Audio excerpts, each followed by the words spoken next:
Coming up on Philosophy Talk, philosophy through humor. Secretary, doctor, there's an invisible man in the waiting room. Doctor, tell him I can't see him.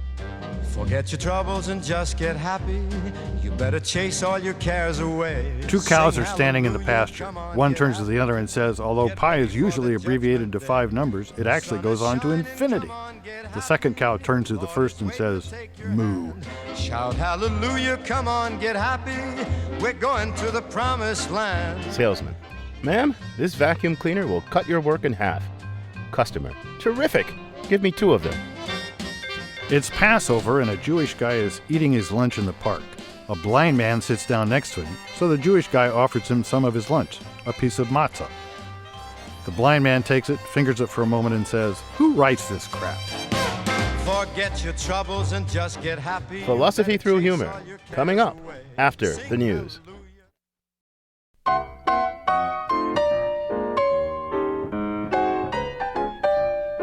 Welcome to Philosophy Talk, the program that questions everything. Except your intelligence. I'm John Perry. And I'm Ken Taylor. We're coming to you from the studios of Oregon Public Broadcasting in Portland. Continuing conversations that begin on Philosopher's Corner on the Stanford campus. Today our topic is philosophy through humor.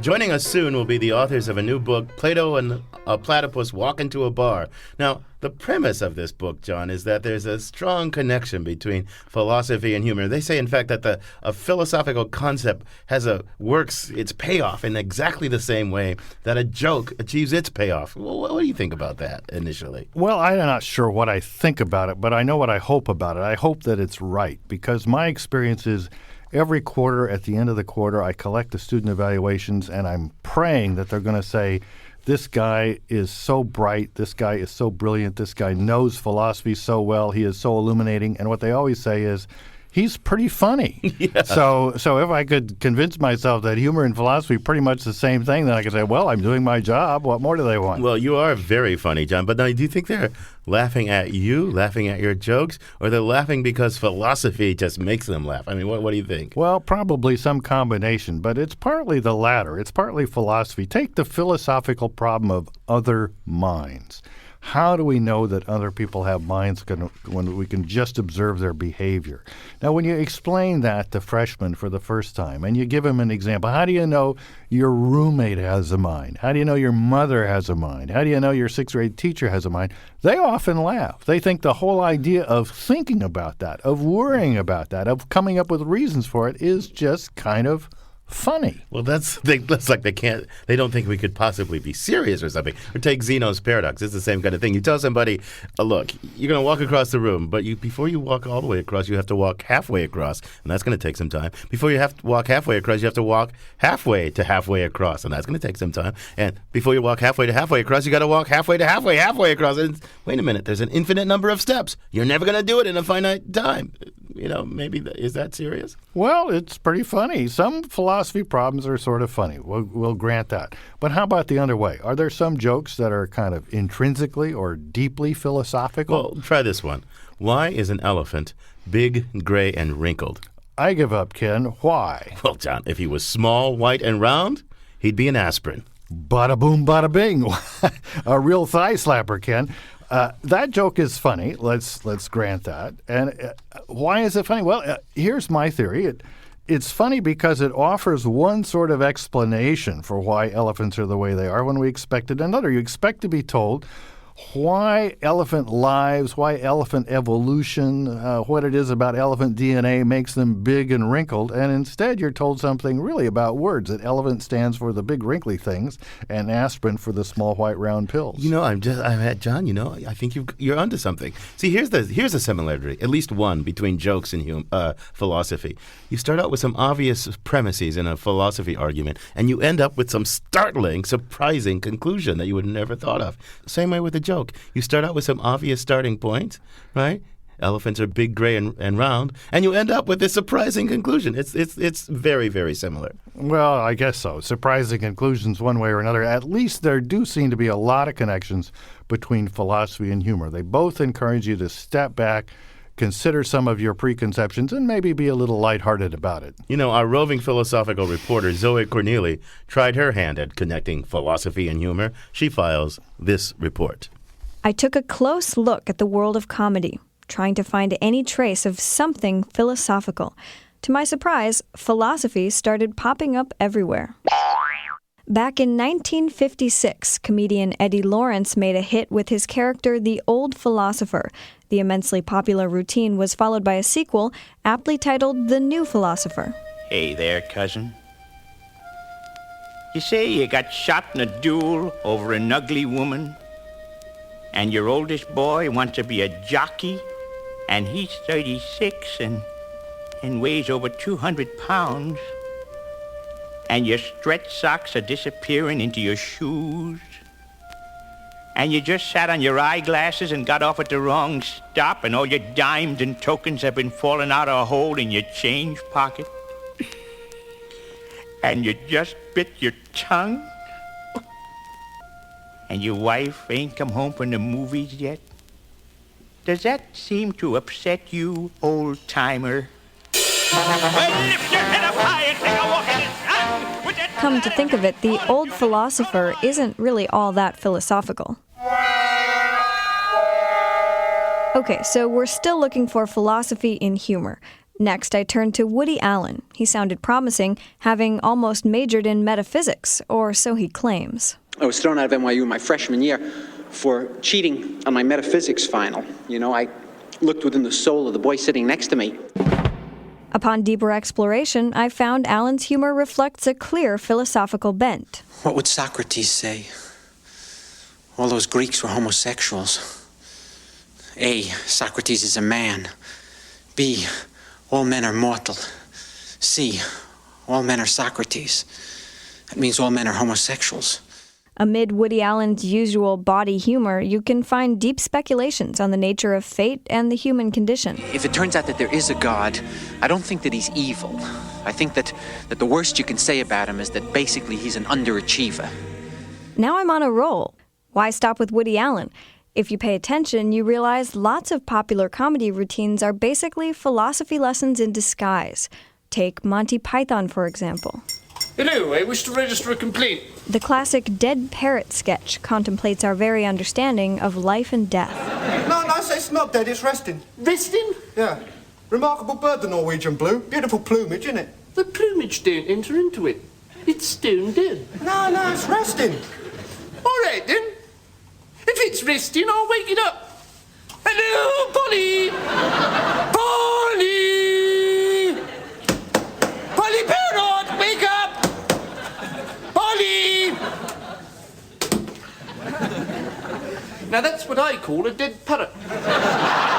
So comedians can be philosophers, but how about the other way around? You know, it's one thing about intellectuals. They prove that you can be absolutely brilliant and have no idea what's going on.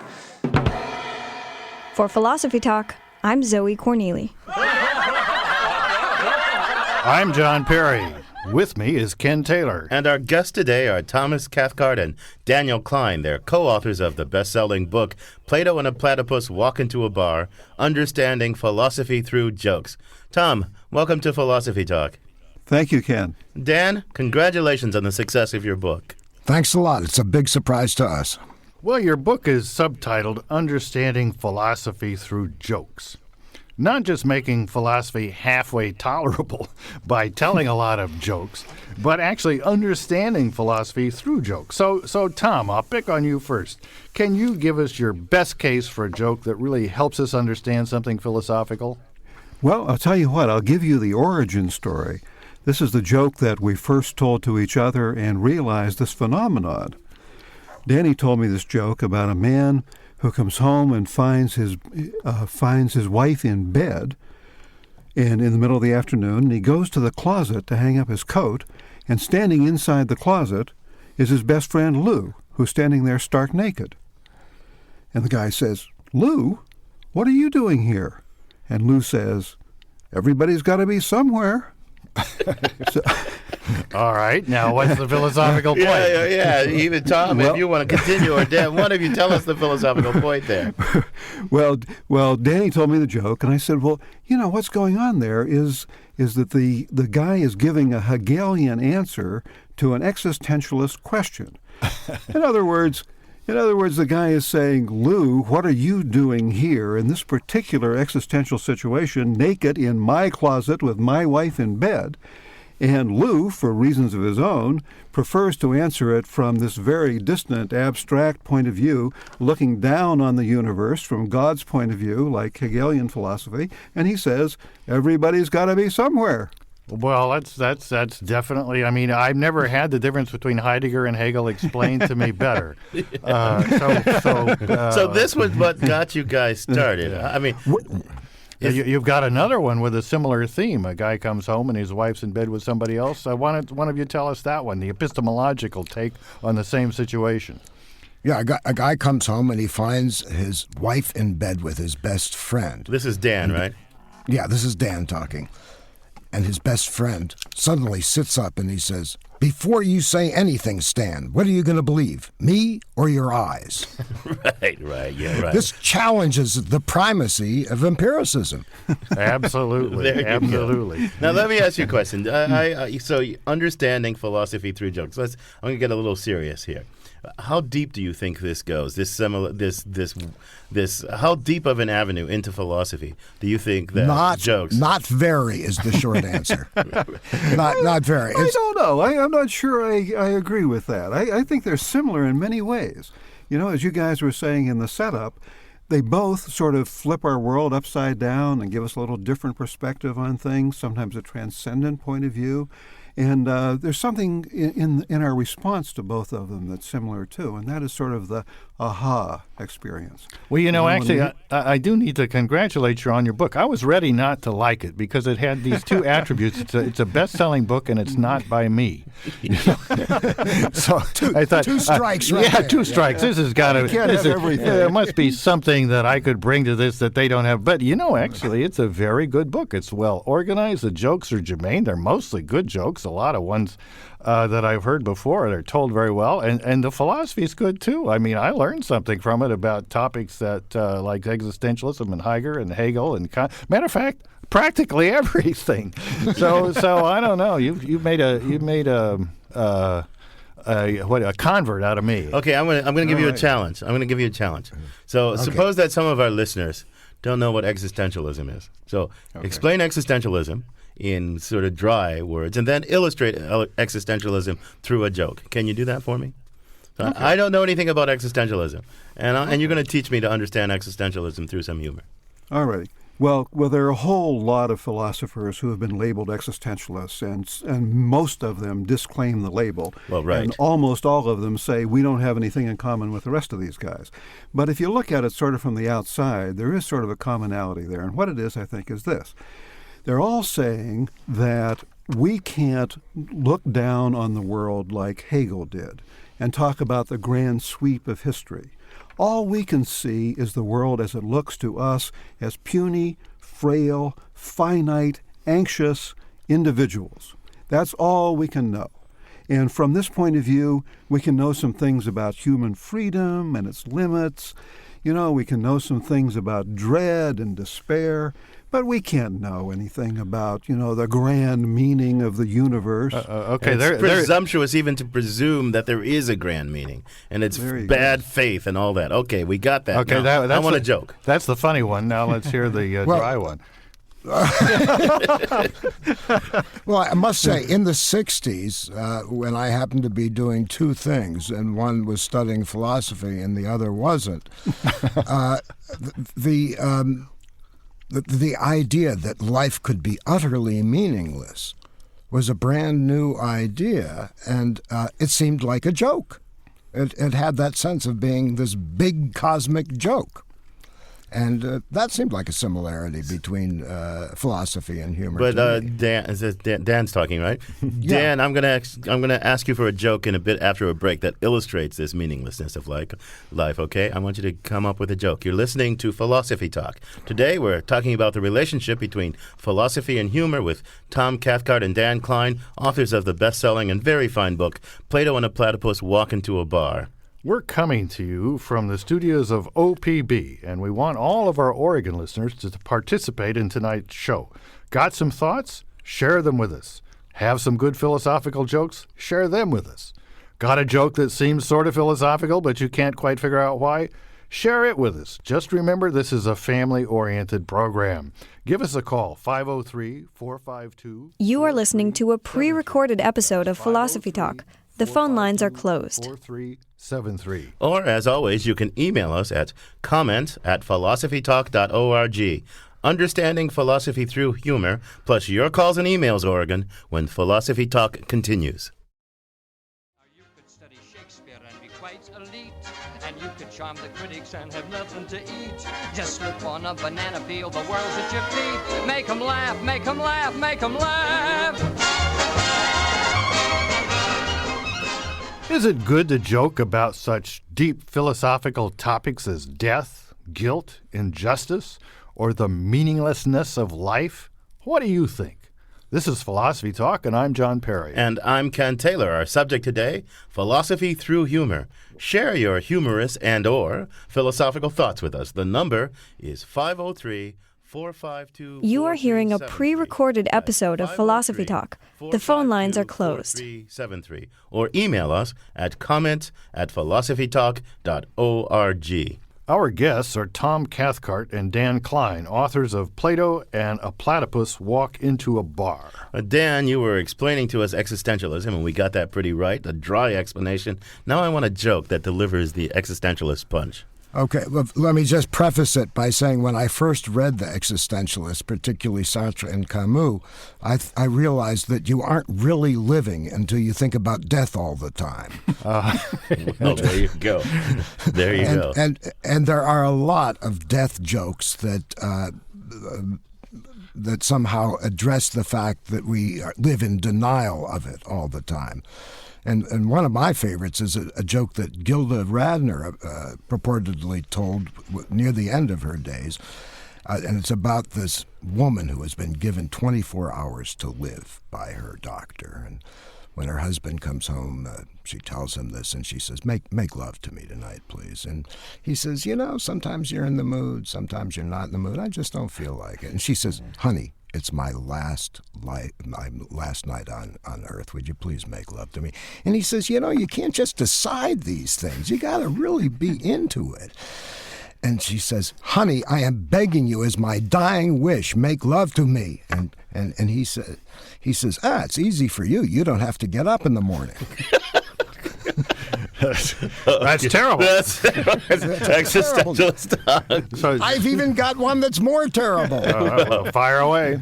Okay, this is actually an old Jewish joke about this couple in their 80s, and they go to the rabbi and they say they want to get divorced. And he says, what do you want to get divorced for? You've been married for 60 years, why now? And the guy says, well, we wanted to earlier, but we wanted to wait until the children were dead. Yeah, that's my joke. I've told that for years. Some of these jokes you stole from me. Tom, here's a question. Here's a question for you. Here's an observation. Seems to me that humor often stretches concepts. You take a concept and you stretch it, and that's the philosophers sometimes abuse concepts, right? Because they want to reform them and transform them. You see any similarity between the philosophical abuse of concepts and the humoristic stretching of concepts? Yeah, I actually hadn't seen that until you said that. But yeah, that is a real similarity because the absurdity of humor really comes from that. It comes from stretching the point to until it's ridiculous. And actually, now that you got me thinking about it, that's what a lot of philosophers do too. They take a point and just sort of milk it maybe a little bit too much. Well, my favorite topic is the self, and I think that's a concept where this concept really applies. There's a lot of self-abuse goes on out there in philosophy, and I'm sure you have some jokes about self-abuse. You're listening to Philosophy Talk. We're talking with Tom Cathcart and Dan Klein, the authors of Plato and the Platypus Walk into a Bar, about the connections between philosophy and humor. We'd like you to join us at 503-452. You are listening to a pre-recorded episode of Philosophy Talk. The phone lines are closed. And we've got Reiner in Albany's on the line. Welcome to Philosophy Talk, Reiner. Are you there? Are you there, Reiner? I am. What's your comment or question? Well, I've got a philosophical joke that I like to tell, but alas, many people don't get it. But I thought this audience might. So at least the four of us ought to. Give us a try, Reiner. All righty. So Descartes walks into a cafe, sits down, and the waitress asks, "What can I get for you?" He replies, "A cup of coffee, please." She asks, "Would you like cream with that?" Descartes replies, "I think not," and disappears. Oh, there you go. That's a joke that requires the knowledge of Descartes, that he said, I think, therefore I am, and that he thought that thinking was his essence. So if he quit thinking, he'd disappear. I just thought I would just analyze that joke and make it totally unfunny. Yeah. Tom and Dan, that's a case of putting Descartes before the joke. There you go. I noticed you didn't have much about Hume in your book, so you really put Descartes before de Hume, in my opinion. Now I'm going to bring some seriousness here. Guys. Good. Now, one of the things you guys do, there are great jokes in this book. There are really great jokes in this book. But one of the things that you guys do is one of the things you're not supposed to do. You analyze the jokes. You kill the humor in a way. You tell the joke and then you say what it means. But in a way, I guess you have to do that, right? Well, I don't know. It's a little bit different, I think, than telling why the joke is funny. That really is deadly. But we found like this sort of, adds a little layer to the analysis of the joke and makes you go, oh yeah, well that was going on there too. That's not why it was funny, but that was going on there too.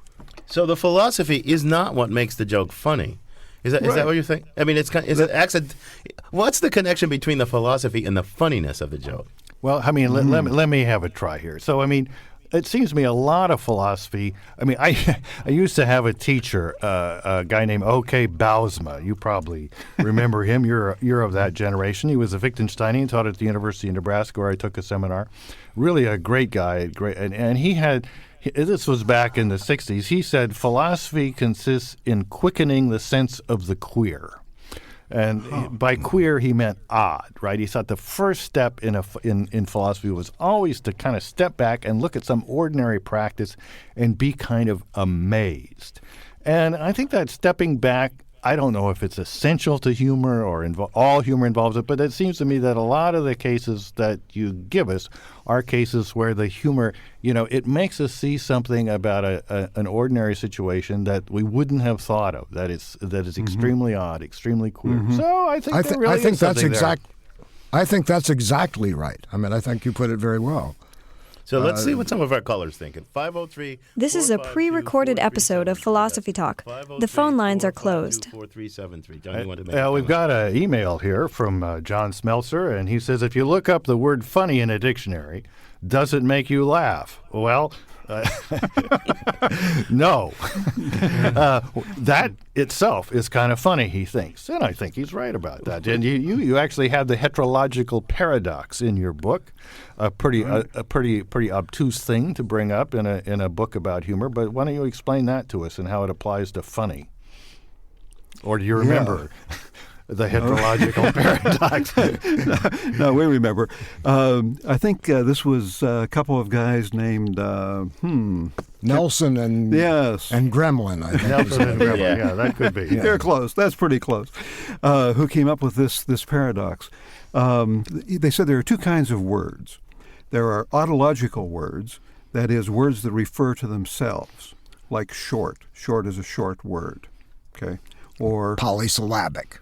Polysyllabic doesn't refer to it. Oh, yes, it does. Yeah, because the word polysyllabic is polysyllabic. Yeah. Thank you. Yes, I got confused there. And then there are the other kind of words are heterological, which are words that don't refer to themselves. Like monosyllabic. Yeah, Right. monosyllabic does not refer to itself because it has or more than long. one syllable. Okay. Yeah, long or purple or, most words are heterological. So his paradox was, are heterological words autological or heterological? Because if they're autological, then that would make them heterological because there'd be heterological words that are autological, so if they're therefore be heterological. Or are heterological words heterological? Well, if they were, they'd be autological because they'd be heterological words that were heterological. So this may have lost everybody, including myself. Well, but I think it's Russell's paradox, basically. We've taken John Smeltzer's observation that funny isn't a very funny word, and we've applied lots of terminology to it and totally destroyed the element of humor. We've got lots of callers on the line. We've got lots of callers in the line. Ron in Camas is welcome to Philosophy Talk, Ron. Hi. What's your comment or question? Well, it's a non-philosophical joke, really. That's fine. We'll milk it. Maybe not. We'll milk it. Okay. Hitler, Pol Pot, Stalin are in a plane. They all jump out at the same time. Who lands first? I don't know. I give up. Who cares? Oh. I don't think that's non-philosophical. I think that's kind of a philosophical point. Certain existential enemy there. It's sort of a no-brainer. It's just something that you just took for it and said, okay, that's the way it should be. Or I think that's a deeply philosophical joke, and I'll get back to you in a week or two and explain why. But our reaction to it raises a question that an emailer, Dan Saucy of Salem, says. He says, I wonder about the connection between laughter and humor. The Japanese are said to equate laughter with anxiety. Any thoughts? So is it just a cultural thing to laugh when something's funny? I wouldn't have thought so, but who knows? Any deep thoughts about that, Ken? Or Dan or Tom? Laughter is an important thing. When we laugh together, it's like crying together, laughing together. Laughter brings people together. It expresses something about you laugh in the face of the absurd. That's an important attitude, right? The absurd doesn't overwhelm you with angst. You laugh in the face of it. That's what humor does. But maybe there's a connection between anxiety and humor and laughter. But that can be you guys' next book. Understanding anxiety through humor and philosophy. Well, there definitely is around death jokes and denial of death jokes. For example, these three guys are all killed in an automobile accident, and they end up in heaven, and they run into each other, and they get to talking, about what they would like people to be saying about them at their wake. And the first guy says, well, I would like people to say that I was a wonderful father and family man. And the second guy says, well, I hope people would say that I'm a good doctor and that I took good care of my patients. And the third guy says, I'd like to hear them say, look, he's moving. Well, Warren Buffett, who's, I think, very philosophical, but not, and it can be pretty funny, was asked what he wants on his tombstone. Which of his accomplishments is so important to him that he wants it on his tombstone? He says, what I want my tombstone to say is, gosh, he lived a long time. Very good. That's a very good one. Join our discussion, 503. You are hearing a pre-recorded episode of Philosophy Talk. The phone lines are closed. And Molly's on the line. Welcome to Philosophy Talk, Molly. Yeah. What's your comment or question? It's a joke. Well, go. Okay. Tell it. A man walks into a bar with a frog on its head. The bartender says, where'd you get that? And the frog says, I don't know. It started as a pimple on my butt. Okay, Molly, I'm going to ask you a question. What do you think is the philosophical point of that joke? I think it shows that reality is completely relative. It reverses the point of view. Oh, that's great. Thanks, Molly. I think she's dead on. Yeah. Let's see what David in Portland has to say. David, welcome to Philosophy Talk. What's your comment or question? Hello, yeah. What's your comment or question, David? I'm remembering a book I read in college called Laughter by Henri Bergson. I think he was a French philosopher. Absolutely. And it was a good little book, and his point was that laughter is the perception of incongruity. So it was about, looking at things that don't quite jibe or they're not the way they're supposed to be and recognizing that, and the body has the response of laughter. But he also said at the end of the sentence, accompanied by a sense of well-being. Right. So that if a guy slips on a banana peel and falls down, it's funny as long as there's a sense of well-being. If he falls and cracks his head open, then it's not funny, you know. Right. He also said comedy is the mechanical firmly encrusted in the living, or something like that. Thanks for the call, Dan and Tom. Do you have any theory of humor and why something funny and what humor is doing? Not a comprehensive theory, but just some little observations. One is that even low humor, like somebody slipping on a banana peel, part of what's appealing about that is it does give us this kind of transcendence. You know, we not only see that we're less than our social roles, you know, we fall on our prat when we're supposed to be dignified, but in some sense we also see that we're more than our social roles. You know, that our social roles are really fragile, but they're kind of laughable in a way, and we feel transcendent when we see through them. Yeah. By the way, I think that the sense of well-being I get when I see somebody falling on a banana peel is that he's not me. Yeah. So you think I get a great sense of well-being from that. So it's not just about oneself; it's a kind of seeing oneself in relation to others and say sucker. Yeah. And as to his splitting his head open, it depends on who he is. Well, somebody had a famous definition of the difference between tragedy and comedy. Is tragedy. Comedy is when somebody else falls in a open manhole, and tragedy is when you have a hangnail. So join our. I forget who that was. We're talking about all relative. We're talking about philosophy and humor, philosophy through humor, with the authors of the book Plato and the Platypus Walk into a Bar, Tom Cathcart and Dan Klein. We'd like you to join our discussion. This is a pre-recorded episode of Philosophy Talk. The phone lines are closed. philosophytalk.org, and Dan's on the line. Dan, what's your comment, question, or joke? My comment, question, I have a comment, and which is sort of a question and one joke. Okay, shoot. It seems like there's a very strong universality claim that's implied when one asserts that something is funny. And you guys have been talking about that a little bit so far, but I remember that there was one person who called in which told a joke that expresses relativity, that, is it a frog on a person's head or is it a person's head underneath a frog? So that's sort of also expressing the universality relation, and it seems to be really significant data, and any general theory of judgment is going to have to take account of the universality conditions of the humorous production of laughter.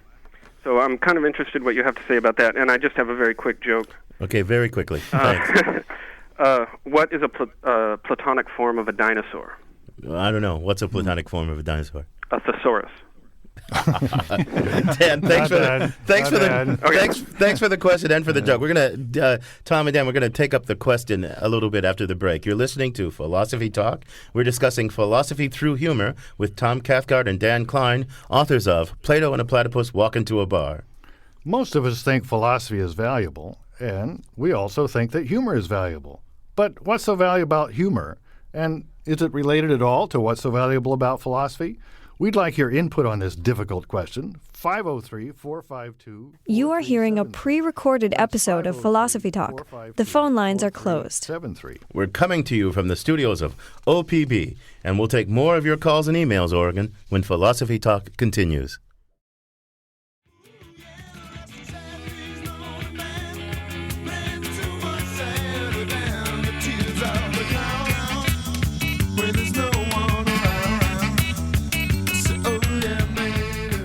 Do you laugh to keep from crying? Is there a philosophical idea underlying most humor? What do you think? We're hoping to hear from you, from our OPB listeners. That is at 503-452... You are listening to a pre-recorded episode of Philosophy Talk. The phone lines are closed. I'm John Perry, and this is Philosophy Talk, the program that questions everything. Except your intelligence. I'm Ken Taylor, and our guests are Tom Cathcart and Dan Klein, authors of the best-selling book, Plato and a Platypus Walk into a Bar, Understanding Philosophy Through Jokes. Dan, you can philosophize about anything. You can joke about anything. So I mean, who cares? Let me give you a. Certainly not my wife. Yeah, let me give you a challenge here. I'll announce a philosophical principle, and you come up with a joke. The philosophical principle is propter hoc ergo. Post hoc ergo propter. Post hoc ergo propter. That is, because this came after this, it was caused by it. That's a fallacy. Now, there's a fallacy. You got a joke about that fallacy? It certainly is. And the word fallacy is well intended here for this particular joke. This is, by the way, there are lots of post hoc ergo propter hoc jokes, but this happens to be my favorite. This old guy marries a younger woman, and no matter how hard he tries, he cannot satisfy her in bed. So he goes to his rabbi, and he tells the rabbi the problem. The rabbi says, well, you know, I've seen this problem before. What you do is you get somebody to stand next to the bed while you're making love to her and to wave a towel over you. He says it usually works better if you have the guy waving the towel as a younger man. So the older guy hires a younger man to wave the towel. He makes love to his wife again. Still, she feels absolutely nothing. He goes back to the rabbi, and he says it didn't work out at all. And the rabbi says, well, sometimes we make a minor adjustment in the procedure. He says, what you do is, he says, you have the younger guy get in bed with your wife, and you wave the towel. So he goes back, he puts the younger guy in bed with the wife, he waves the towel, and the wife is screaming with ecstasy at the young man in there. And all of a sudden, the older guy who's waving the towel looks down and says, "Schmuck, that's the way you wave a towel."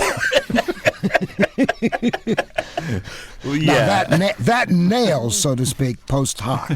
Yeah, right. Now, it's a rabbi, I guess, instead of a priest or a Mormon minister, because rabbis believe that women have a right to be sexually satisfied. He thinks they make better wives that way. Yeah. Let's see what some of our callers think. We've got Cross and Banks on the line. Welcome to Philosophy Talk, Cross, and tell us your comment, question, or joke. Actually, I was thinking about how this is very much reminds me of Heinlein's Stranger in a Strange Land, where his character, which has been raised by Martians, thinks that all humor is really just an expression of a reaction to pain, that all humor is simply a reaction to pain in the human condition. And in some ways, philosophy could be said to be that way as well. Well, that seems... You believe that? Are you saying you believe that, Cross? I think that's true, because if you think of any single joke that you think of, it hurts somebody. There's some sort of pain involved to somebody. And so it's a reaction. It's a defense mechanism for humans to have humor, to laugh about that pain. Dan, thanks for the call, Cross. I think you raised an interesting point. Dan, what do you think about that? Well, I can tell you lots of jokes where there's no pain involved. These would be exceptional cases which would disprove it, I guess. Like there are jokes that have to do ultimately with the difference between essential and accidental properties, and I don't see any pain in them. Can Tom and I tell one of those jokes? Yeah, sure. Go ahead. Okay, it's a riddle. So I say, I got a riddle for you, Tom. What's green, hangs on the wall, and whistles? Green, hangs on a wall, and whistles. Woo, you got me. A herring. A herring? A herring isn't green. Yeah, you put some paint on it, it's green. But a herring doesn't hang on the wall. Put a nail through it, it's on the wall. But a herring doesn't whistle. Yeah, so it doesn't whistle. I get it. Great. Look, I love that joke, and it really does say something about the difference between essential and accidental characteristics. But in response to the caller, I don't see any pain there unless putting the nail through the herring caused the herring. Here's a theory. But I think it was a dead herring. Here's a theory about jokes. About the nature of humor and the nature of jokes. There is no one theory that fits them all. So I think some jokes are enable us to laugh at pain. Some jokes are just riddles and paradoxes that puzzle and bedevil the mind and lead us in surprising ways. And some jokes are just, puns. And so there's no real one thing, no theory that fits all jokes. But I do want to ask you another question related to a caller we had at just before the break about the universality of humor. Do you think that humor is universal, or is it very culturally specific? And I mean, Tom and I have been wondering about that, because one of the fallouts of the popularity of our book is that it's now being bought by foreign countries, and including China. A lot of non-Western languages. China. And Bulgaria just bought the rights to do the book. And fortunately, there are no puns in the book because puns don't give themselves over to philosophical meanings, at least in our judgment. So it sounds like you think that there is some kind of universal humor? No, it sounds like they're worried there isn't. Yeah. Exactly. But mostly we're worried that when they discover there isn't, the checks will bounce. That's right. This is a pre-recorded episode of Philosophy Talk. The phone lines are closed. Stephen on Interstate 5's on the line. Stephen, welcome to Philosophy Talk. What's your comment, question, or joke? Hi there. Hi. What's your comment, question, or joke, guy? It's a sample of heaven and hell jokes that I've always rather enjoyed in the way they turn things on their head. Okay. In heaven, you ready? Yeah. Okay, in heaven, the cooks are the French, the police are the English, the mechanics are the Germans, the lovers are the Italians, and the Swiss makes everything run on time. In hell, the cooks are the English, the police are the Germans, the French are the mechanics, the Swiss are the lovers. It's a pretty good joke, Stephen. I hope you pulled off to tell us that joke. I don't. So here's an email that will turn us a little more serious. First, this is I don't know who this is from, but it's from somebody. And first, he gives us a joke. He says a horse walks into a bar. The bartender asks, "Why the long face?" But his point is, I know a lot of sick jokes come out of wars. From Vietnam, we've had dead baby jokes and paraplegic jokes. Nazi Germany gave us sick Jewish jokes. I know a few from many wars. They aren't funny, but we laugh. We share them, but we share them carefully. What's going on? How do you see that? Heavy question. My guess is that it is the relief of anxiety, and we can't deal with the anxiety, so we find a way to laugh about it. But that's not a very deep response, and it's a psychological one, really, not a philosophical one. I think, and I think part of it is breaking taboos too. You know, Sarah Silverman gets away with a lot of racial jokes that would have been, taboo 10 years ago, but because she's sort of pushing the edge a little bit, and we sort of laugh at her naughtiness is what we're laughing at, I think. And maybe if Don Imus had actually been funny instead of just always and good looking and young, maybe he'd still be with us. Not that I care. Hey guys, let's take one more caller here. John in Portland's on the line. Welcome to Philosophy Talk, John. What's your comment, question, or joke? A little of each. Okay, shoot. Well, I think what you're talking about when you're trying to dismantle the essence of humor is that a lot of humor gets down to juxtaposition. When the unexpected happens, the banana sitting on the street isn't doing anything. Someone walks by, they fall. It's a sudden sort of thing. It's a juxtaposition of language and action. A joke I think that illustrates that is the classic: the Buddhist monk walks up to a hot dog vendor and asks, "Make me one with everything." It's the change of language, the action, the juxtaposition of having a Buddhist monk even going to a hot dog cart. Mm-hmm. This sort of thing. I think that's kind of the classic in so many jokes. It's not really pain is the common thing, or even the jokes that are absurd, like the herring on the wall joke. I mean, it's a juxtaposition of somebody saying to you, "I'm going to do this," and then giving you something else. That's kind of one of the main essences of jokes. But one of the things philosophically that I wanted to talk about was a lot of things of the derailing of the term existentialism and how existential has become this buzzword for absurdity or silly unexplainableness or something like that. I think that existentialism was from my years in college and a number of classes burning up that liberal arts education, existentialism was one of those notions that the preoccupation with death was really the notion that it liberated man from the concept that you really had to follow a dogma, religion, or something like that. And by the fact that death kind of negated everything, which is a tenet of Sartre, was that because death was going to negate everything, your chance here on Earth was your opportunity to do as much as you could do. Now, there generally is a recognition of a common social reality among existentialists, which means you don't just go out and start shooting up the town or kill an Arab on the beach, as in The Stranger by Camus. what you do is you most existentialists kind of gravitate. John, John, we're gonna have to move on. But I'm gonna thank you for the call. You've made lots of points, but unfortunately we can't. Let me add this about existentialism. I really like the job that Dan and Tom do on existentialism, and I don't think it's misleading at all.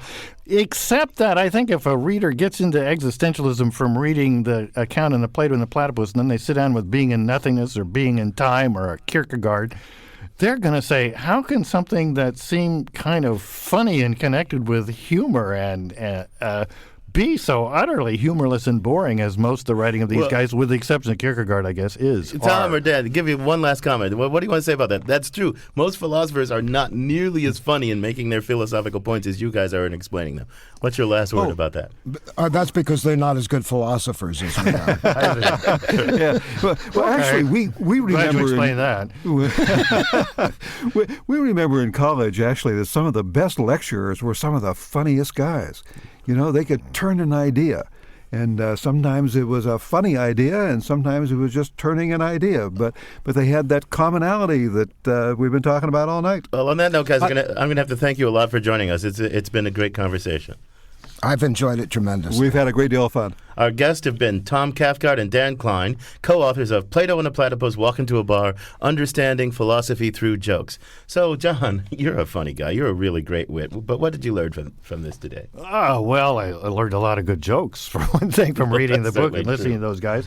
I think, I don't know what I've learned, but I've been thinking, it's got me thinking about this three-way connection between anxiety, humor, and philosophy. And I wonder if the essence of jokes is one thing, the essence of laughter is another. I don't know. My head is all a spin. I keep thinking of the moron jokes that were big when I was a kid. Why didn't the moron jump off the Empire State Building to try out his new spring suit? What's philosophical about that? Well, not all jokes are deeply philosophical. I don't know if that one's philosophical at all. You know what I think? I think there really is a deep point here, and we might have explored it a little bit more. That the way, right? It's not just the content, but the way the joke reveals its punchline and reveals itself with a surprising twist, and the way philosophy reveals its payoff with starting with obvious stuff and taking you to a place where you never thought you'd go. Mm-hmm. I really do think that's a deep similarity. I think a lot of those jokes show that. And, I think it's a good thing about this book is that when you read the book, you might say, well, sure. But then when you think about it, to take those jokes and see what the philosophical point was. It's like a lot of philosophy. It's obvious when you read it, but when you just had the joke, it wouldn't have been so obvious. That's true. This is a very well done book. And one thing else I learned, that I love talking to Oregonians live. That was really a great thrill. They had lots of great comments. So we learned something about Portland. We had a lot of good emails we didn't get to, too. Yeah. So, do you have a conundrum? A question that's bugging your brain? Let us know about it, and we'll help you think about the issue in a philosophical manner. Visit philosophytalk.org and hit the conundrums button. Our cyber secretary will take your information, and maybe we can help you solve your problem. For the final word on philosophy and humor, we turn to our resident humorist, Ian Scholes, the 60-second philosopher. Ian Scholes, when you think about philosophy and humor, Ludwig Wittgenstein does not first come to mind. He was a broody fellow, given to bursts of self-doubt alternating with arrogance, and he was prickly, especially when it came to language usage. When an acquaintance made a remark about something being unlike the British national character, for instance, Wittgenstein wrote him, quote, "You made a remark about national character that shocked me by its primitiveness. What is the use of studying philosophy if it does not improve your thinking about the important questions of everyday life, if it does not make you more conscientious in the use of the dangerous phrases people use for their own ends," unquote. Wittgenstein was Orwell multiplied by 10. When he asked a friend, after she'd had her tonsils removed, how she was feeling, she said, "Like a dog that's been run over." Wittgenstein snapped at her. "You don't know what a dog that's been run over feels like." But he did have his own peculiar sense of humor, a student recalled, quote, "To illustrate the expressionist character of language, he suggested that we try swearing at a dog in an affectionate tone of voice. And to bring out the arbitrary nature of naming, he argued that we might christen the piece of chalk he was holding in his hand, Jack," unquote. Then there are the thought experiments in Wittgenstein's philosophical investigations, little snippets which include, "A mouse is born spontaneously of gray rags and dust. A chair vanishes repeatedly and inexplicably for a moment. Speaking and laughing cows stand upside down on a meadow. God creates for 2 minutes an area in the middle of a desert that is an exact copy of a part of England, including all the events that happen in that part of England. And, my personal favorite, a complete railway station and a length of railway tracks are found on Mars." Now, these aren't jokes as such, but they're certainly playful and joke-like on some level. Wittgenstein told a friend once, quote, "A serious and philosophical work could be written that could consist entirely of jokes," unquote. There's a famous incident with Bertrand Russell, in which Russell posited, vis-a-vis reality, that he could state with certainty that there was not a hippopotamus in the room. Wittgenstein disagreed. He said, basically, it wasn't so much that hippopotamus's presence could be proved, but his non-presence could not be proved. On a certain level, perhaps, Ludwig was having a little fun with Bertrand. Prove me wrong. Or, if you prefer, prove my non-rightness. I gotta go.